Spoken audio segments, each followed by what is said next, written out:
again, thank you for turning into this video training tape for churches. We're going to talk today, Travis Story, attorney in Fayetteville, Arkansas, Mike Russell with the Center for Church Risk Management, Education, and Training. And our whole intent and purpose is to help churches stay out of trouble. We're going to talk today about a very important topic.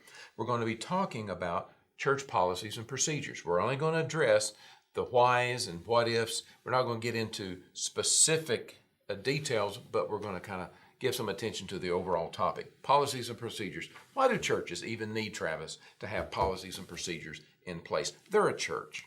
Well, they're a church, and we all kind of assume that churches won't ever get sued and churches won't ever get brought into court, but yet we need to know that that is not reality in the day we're living. And in the day we're living, one of the things we've got to say is we have taken steps like a reasonable church would have done. We have told people this is how we're going to operate. That's why we have policies and procedures. We've got to set a base guideline so people know what they're supposed to do.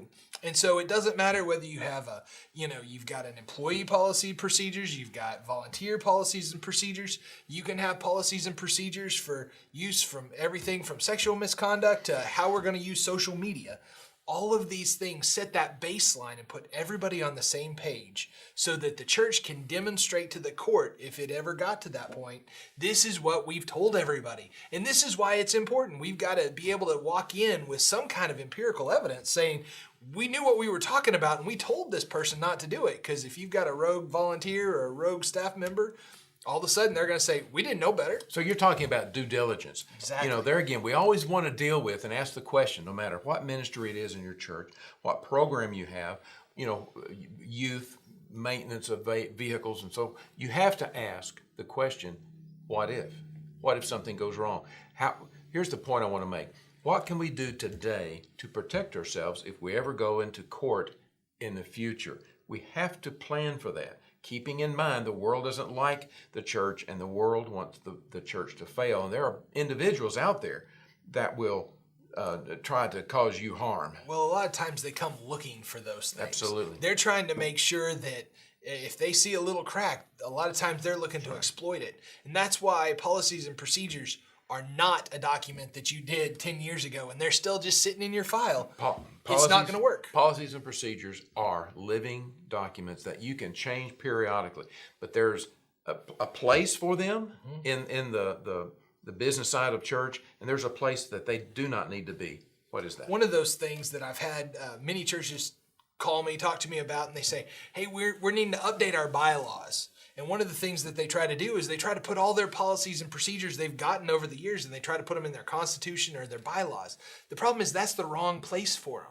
Constitution and bylaws should have higher standards to change. You want to make it so that the congregation, has to come in and vote for a change of a constitution or a bylaw, and it's a big deal. Policies and procedures, exactly, Mike. They're living, breathing documents. You've got to make sure that if you had a policy and procedure on volunteers, and it's 10 years old, guess what? You don't have Facebook, you don't have Twitter, you don't have all of these latest things that have come up, and they're huge. You better be addressing them. And if you don't have that in there, it's not going to be current and effective. And that's why policies and procedures need to be authorized under the Constitution or bylaws. But there needs to be another mechanism on who can change them so that they can get changed more rapidly by the leadership of the church. Okay, so I'm talking to a church, and I will ask them, do you allow volunteers to work with children? And of course they say yes, and most churches are actively looking for volunteers, and they're grateful for anyone they can get. They'll take them any day, all the time. But there needs to be some caution, regarding that. For an example, I will ask, do you allow new members to be a member of the church for 6 months before they have access working with children? And they will say, yeah, we do that pretty much. And I will ask, is it written down? No, but it's understood. The court, correct me, the court said if you don't have it written down, you don't have a policy and procedure. Exactly. And that's where we have to start saying, if you're going to work with children, what does that take? Does it take being a member of the church for 6 months? Do you have to get a background check? I mean, can I just let you work for a couple weeks and we'll get to that later? Or is it going to be a policy and procedure that we don't allow anybody? I mean, I don't care if we're desperate for somebody. You have to have this done beforehand. You have to, for example, you have to have, either gone to trainings or looked at a volunteer manual. It talks about how are we going to do things. I mean, there's some huge things when we start talking about who's changing diapers, who's taking kids to the bathroom.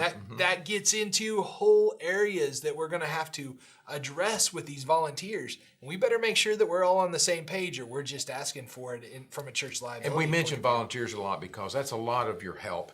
Within you have your church staff, but boy, you're going to have a lot of volunteers. Exactly. And my concern is that we show due diligence if we ever get in court. Meaning, this is what policies and procedures mean to me as I talk to my insureds and my clients. This is the way we conduct our business. This is who we are. And so you have volunteer meetings. Well, employees also, you need employee manuals, but that's another topic for another day. But you have volunteer meetings where you go over this training maybe twice a year, that you bring all the volunteers in and you go through the policy. There may be some changes and they need to be aware of that. Yes. But here's what I do, and I take it a step. You tell me if I'm on track. When I do a volunteer training session, and we may be discussing any one of numerous topics within the church, of the ministries of the church, I present the pastor a folder. In that folder is a sign-up sheet of every person that attended that session that day. They will sign in. Sometimes I'll have a giveaway and they want a part of that, of course. But we have a sign-in sheet, any handouts that I have, and I include a copy of the PowerPoint that I used to go over, the discussion topic and anything else, of course. And they file that away. And those are the people that are there. Here's what I'm trying to avoid. I'm trying to get my churches ready for court. Exactly. If we're in court, and we appreciate that as the lawyers who have to defend them. Well, we try. It's a joint effort. It certainly is. And when I work with my churches, I consider it to be added value. But I love the church and I'm concerned. Exactly. Here's the deal. So we're in court, hypothetically. We're in court and the volunteer says, well, they didn't tell me I could not send text messages to the children or send photographs to the children or ask for photographs to be sent by a cell phone, to me. They didn't tell me I could not loan money. They didn't tell me I could not allow them to spend the night over at my house, or that we meet off of, church property one-on-one, those kinds of issues. And so your volunteer is saying, they didn't tell me. But guess what? And that's when the attorney has to come in and say, hey, look what I have in this folder. Look what we did. Because then we can start to say, on cross-examination, say, were you not at the meeting that was held in that first week of January? And did you not get presented all this information? That's why the PowerPoint's so important, because it specifically says no texting, no sending photos, right. No spending the night, all of these sort of issues that could come up. And when we have that, the records are the thing that speaks for themselves, because you're going to get 14 different stories if you say, well, was Mike at this thing or was that? They're going to say they weren't, they don't remember it. Of course, you never talked about it. The only way you have to protect yourself as a church is to make sure you've got some kind of documentation. And that's what's so important, because when you ultimately get to that place, heaven forbid, where we're in court, we want to be able to say, no, the church has done its due diligence. They have done everything and more than a reasonable person, a reasonable church in that same situation would have done, because they've done the training. They've documented the training. They know who was there. And ultimately, one of the important things is when we hand out like the volunteer manual, we want to make sure that everybody's on that same page. And so that's where we're going to ask them. Volunteers got to sign it. They've got to say they've received it, they've read it, and they agree to it. They were there. And so if they go do something, I call it a rogue volunteer. It means we as the church, we have told them, this is what it is. These are the policies and procedures. Don't go outside of these guardrails. And guess what? They go way outside the guardrails. Well, then that's when the church has to be able to say, that's not on us. We didn't have any of that responsibility because we told them not to. Well, there should be volunteer job descriptions. I agree. And there you will give the parameters of what is acceptable and what is not acceptable, and how critically important that is. And you've got to do everything you can, to do it right. And I believe in the climate we're in today, you should go above and beyond. And I think the church should set the standard or the bar higher than anyone else to do it right. Let me share with you this. I've had this statement more than once. I will go to a church and we talk about sexual misconduct. I remember one church in particular. 400 volunteers were there. And I asked them this rhetorical question that demanded a response, and it was this. How many of you believe that it's necessary that we have a discussion today regarding sexual misconduct in the church? Out of 400 people, 6 people raised their hand. Wow. After I got finished with them, telling my stories, war stories if you wish, and showing my PowerPoint slides and the federal requirement for reporting and so forth, so forth, not only did they raise their hands, they stood up and got in 2 lines because they wanted to fulfill, do the best they could, give it their best, and sign their release forms to do background checks.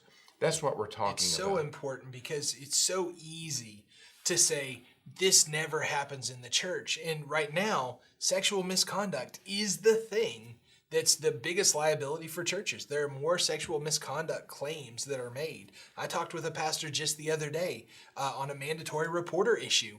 And, these are real issues for churches. And all of a sudden, we've got a senior pastor who's calling, just saying, I don't know what to do. I don't know who a mandatory reporter is. I don't want to have to, go down this road, but it's apparent that I'm going to have to. And so understanding that from a church leadership point of view is step one, and then training all of your people so they know if they see something, they may have to say something, and you don't want that to go unnoticed because all of a sudden that decision of that volunteer you've never told anything, never trained them, comes back, and now it's a church liability and a church stewardship issue. Absolutely. So what we're saying is every church, it doesn't matter what size. Doesn't matter. And it doesn't have to be a 3-ring binder that's 4 inches thick. No. It does not. It just needs to deal with the issues. And that policy and procedure needs to be updated, and people need to be trained. Here's the statement I was going to a moment ago. I've had churches come back to me after we've gone through some of these sessions, and we've put together the policies and procedures, and everybody's on the same page, and they understand. I've had pastors come back and tell me, it's a sweeter spirit. Now our people are saying, we're glad to do things right and to do it well because we want the church to flourish. I did a survey back when I picked up my first master's degree. You always come up with a hypothetical question. I felt I knew the answer to the question, but you had to go through the process. I interviewed 550 volunteers, 5 different churches, 5 different denominations. I interviewed also and surveyed the staff with nearly 60 people involved in these 5 churches. And although there were numerous questions, some of the questions dealt with sexual misconduct. And here's what came out of that study as we close this session of our video for just a moment. The volunteers came back and said, we want to know, we want to be informed, we want to receive instructions. We'll do whatever we're asked to do. We want to do it right. I think for the sake of the church and the ministry and the children involved and so forth. The staff came back and said regarding sexual misconduct, because we tend to talk about that so much, this is what they came back and said. We are uninformed. We are embarrassed. We do not want to embarrass anyone else. I am not trained. I don't know what to do. I presented the findings to all of those 5 churches, the leadership, and even to this day, and that was 8 years ago. Even to this day, do you want to know what the result? What'd they say? What the result was of the findings? What they did with it? Nothing. Wow. They didn't do anything. So you've got the volunteers over here saying, "Hey, we want to do it right. We expect you to tell us, leadership, and inform us. We're depending on you. We're trusting that you're making good decisions." And the staff is over here saying, "Hey, I'm a pastor. I'm not an insurance guy. I'm a pastor. I'm not a contractor. I'm a pastor. I'm not, something else." But what we're finding out is I speak to seminaries, and this is what I'm finding out. The pastors want to know, but they don't even know the questions to ask. So that's why it takes guys like, Travis and myself to come along and say, here's the answers to the questions before you ever ask the question. This is what you need to know. And what's so great, Mike, I just did a church training for a children's ministry. It's amazing how quickly the volunteers pick it up. It's amazing. They want to do the right thing. They want to do it. We spent a session and we're talking a lot about different security protocols and different things. And I took my children to that church the next Sunday, and guess what? They were all happy to make the changes. Absolutely. Even though we were adding additional steps for that volunteer who's taking your crying 2-year-old, they're still happy to do it because guess what? A lot of them have kids. They know that we are effectively making a much safer environment for everybody.